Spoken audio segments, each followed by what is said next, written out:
Delphine, ça y est, regarde, on a trouvé. Là, tu vois, on est chez Olivier Cazenave. Il est écrit ici, c'est la révélation du millésime à Pomerol. C'est tout petit.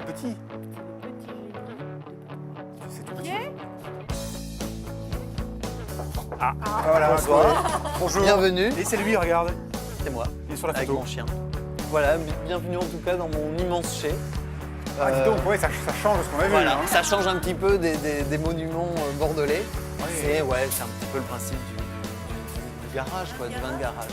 Mais ça a une histoire un peu plus sympa que le vin de garage. Disons que mon arrière-grand-père était tonnelier, en fait, artisan tonnelier. Et c'était là l'atelier de l'arrière-grand-père. Donc il avait donc une petite parcelle à Pomerol que j'ai reprise, que je travaille, que je vinifie ici même. Donc il y a on perpétue un petit peu la tradition. Sachant que mes grands-parents ni mes parents n'étaient vignerons. C'est moi par passion. Tu as eu plusieurs vies avant. J'ai eu plusieurs vies. Voilà, c'est ma deuxième vie depuis 2003. Je suis vigneron en Bordeaux supérieur et à Pomerol. Ton chai, il fait combien en surface? Il doit faire 10 mètres carrés. Donc on a Oui, 10 mais mètres carrés. Il est Au haut, plafond. il est haut. Regarde. On profite, on optimise. Alors Olivier, qu'est-ce que c'est qu'un vin de garage? Chez moi, c'est plutôt une nécessité. J'ai une petite parcelle, j'ai pas beaucoup de vignes. C'est très très cher à Pomerol, donc l'accession à la propriété n'est pas facile. Et j'avais un petit local, donc par nécessité, je fais un vin de garage. En revanche, d'une façon plus générale, vin de garage sont des gens qui vont travailler sur des toutes petites cuvées. Moi, c'est un travail, on va en parler si vous voulez. C'est vraiment un travail très particulier qui commence maintenant. Il y en a quelques-uns qui le font, mais je crois que je suis le premier à l'avoir fait à Pomerol. On ne peut jamais vérifier, mais je pense être le premier. C'est de la vinification intégrale en barrique. Voilà, c'est-à-dire que je mets directement mes raisins dans les barriques. Qui sont là d'ailleurs. Voilà, qui sont là, des barriques de 500 ouvertes comme ça. Mon travail, en fait, qui est le travail de tout vigneron, c'est de faciliter ou non l'échange entre le solide. Le solide, c'est ça. C'est le chapeau. C'est le chapeau, ce qu'on appelle le chapeau. C'est les raisins qui sont un petit peu explosés. Et le jus. Voilà. Et le vin rouge, c'est le résultat de cet échange entre le solide et le liquide, que l'on fait de diverses manières. Moi, j'ai choisi de le faire d'une façon très artisanale parce que je suis dans un petit endroit, j'ai la possibilité, je suis à Pomerol, j'ai cette chance-là. Donc, j'en profite, j'y vais à fond. C'est mon bébé.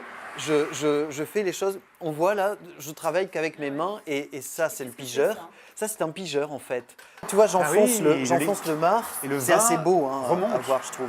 Et voilà, je l'enfonce jusqu'au fond et on sent la chaleur. Tiens, mets ta main, tu vas voir. Il y a de la chaleur qui ressort. Fais voir. Là, on est en plein boulot, plein de travail de fermentation. C'est-à-dire, il y a du gaz carbonique qui s'échappe. Il ne faut pas mettre le nez trop près, mais enfin, c'est pas dangereux. Et il y a la chaleur aussi qui s'échappe. C'est une façon très très douce de travailler. Et c'est vrai en fin de fermentation, là où on a plus d'alcool, je le travaille même avec les mains. C'est-à-dire que même ça devient un peu trop violent. J'enfonce mon marc carrément avec les mains. En fait, je ne fais que le retourner. C'est un travail qui permet de respecter énormément la matière première. Je ne l'abîme pas, il n'y a pas de pompe. Ce vin, il ne voit pas la pompe, en fait.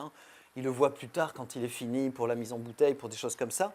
Mais tout le processus, et voilà. C'est exactement, c'est là où on sent, c'est là où on ressent des odeurs. Parfois même, on peut trouver un petit défaut, ça permet de réagir. On comprend mieux ce qui se passe, en fait, en vinifiant comme ça. Voilà. Quelle Ça, leçon. c'est assez intéressant. Et j'ai une autre technique, ça je le fais depuis 2 ans seulement. Ce que je fais depuis 4 ans, c'est ça.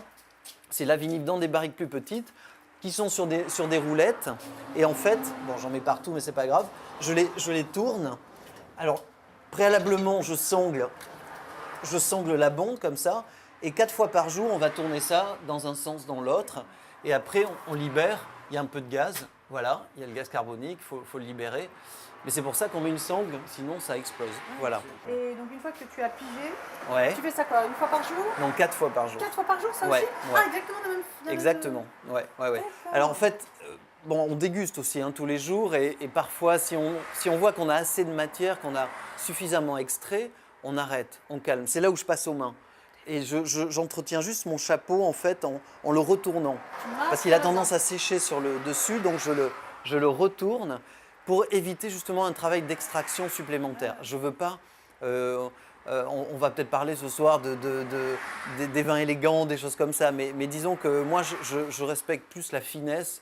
Enfin, faire un vin puissant, c'est facile. C'est finalement assez facile. On a des recettes, hein. Il faut concentrer, il faut extraire. Faire des vins élégants, raffinés, c'est beaucoup plus compliqué. Il faut suivre au jour le jour la vinification, savoir quand on s'arrête, jusqu'où on peut aller, où il faut s'arrêter. C'est là où la finesse est finalement beaucoup plus compliquée. Alors, comme beaucoup de choses. Dans notre parcours d'initiation, on a rencontré beaucoup de grands domaines et on avait déjà l'impression que c'était un travail d'artisan. Mais alors là, c'est un travail d'artiste. Hein.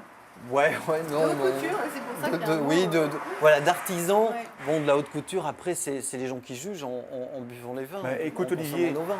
Tu sais que nous, comme tout bon amateur, on est arrivé avec un guide et quand on regarde dans celui-là, on lit, qu'on ne citera pas, nous lisons le Clos du canton des Ormeaux, superbe révélation à Pomerol.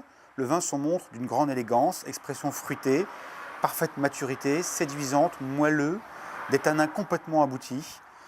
Et les notes données sont incroyables, 17,5, 18 sur 20, à côté d'autres domaines que nous avons visités, Château La Conseillante, Château La Violette, et la même fleur Pétrus, la ouais. fleur Pétrus. Ouais. Non, mais ça, c'est vrai que c'est de la chance. Enfin, c'est bien. C'est le résultat aussi de beaucoup de travail. Ouais, bien sûr. Mais voilà, j'insiste. Hein, on parlait de vin de garage. C'est vrai que c'est plus facile sur des petites structures de faire ça.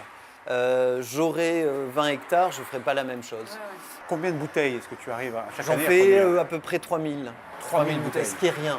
À mon avis, à vérifier, mais je dois être le plus petit producteur de Pomerol. Oui.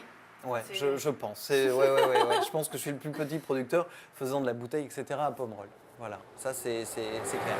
Mais c'est Pomerol, c'est magique, hein. C'est quand même des bouteilles qui se valorisent beaucoup mieux. Donc Olivier, on a la chance de pouvoir dîner ensemble ce soir. Tu nous as invités, ce qui est une manière de montrer l'accueil que nous pouvons avoir dans le vignoble. Mais surtout, ce qui est aussi intéressant, c'est que ce soir, on va pouvoir goûter ces vins parce que généralement, les vins de garage et les vins qui ont un tel succès, il n'y en a plus et on ne peut plus en avoir. Oui, c'est vrai. C'est vrai qu'on en manque souvent, c'est un peu le problème, c'est jouer sur la rareté. Bon, ça, c'est le principe. Si, moi, il est clair que si j'en manque un jour, j'essaierai d'en reprendre, hein, de trouver des vignes à côté. Mais voilà, pour l'instant, on y va doucement et je fais mon travail tranquillement. Voilà, je ne veux pas m'affoler. Alors, on a vu que c'était un travail vraiment d'artiste, d'artisan. Ouais. En quoi c'est encore plus différent des grandes maisons qu'on a pu voir avec toute leur technologie qui est quand même... Disons que je fais aussi un petit retour aux sources. Dans le passé, les anciens faisaient des choses vachement bien. Ils faisaient des choses qui étaient moins bien, un peu ratées, notamment sur l'oxydation des vins. Mais il y avait des pratiques qui étaient intéressantes et sur lesquelles je me penche et que je Faire mieux au teste. bout du jour pour Voilà, justement garder que cette j'essaie de tradition. tester, etc. Voilà. Donc le travail avec sous le bois notamment, c'est des choses anciennes, le pigeage aussi. Ouais. On a Et jamais puis vu il y a ça. plein de choses, des vendanges non éraflées.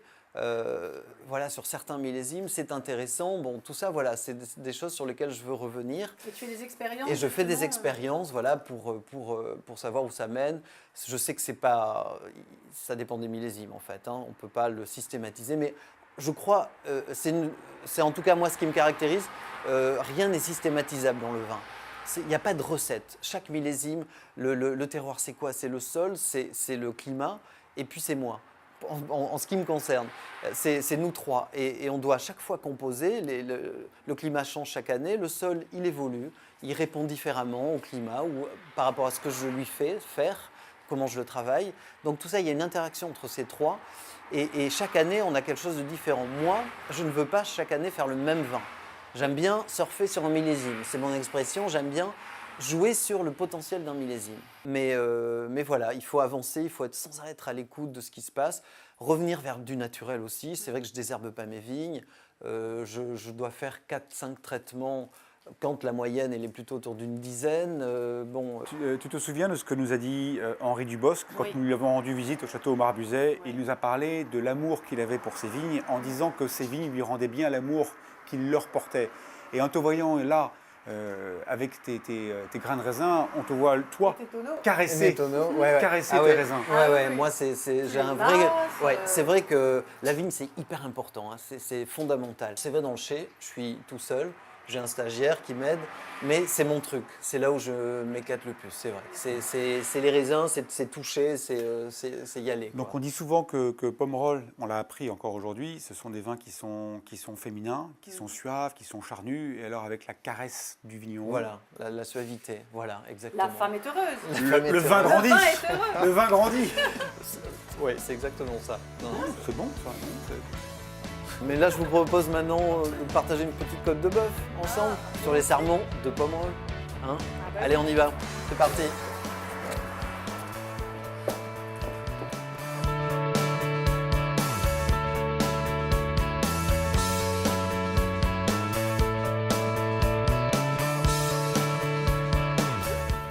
Voilà un dîner chez un vigneron Voilà, de Bordeaux. un vrai, voilà. vigneron. Il faut montrer les mains, Comme on a. il faut montrer les jolies mains, Ah oui. un peu noires. Ah, ça c'est du tanin. Voilà, voilà, on part comparaison. Parisien, Vigneron.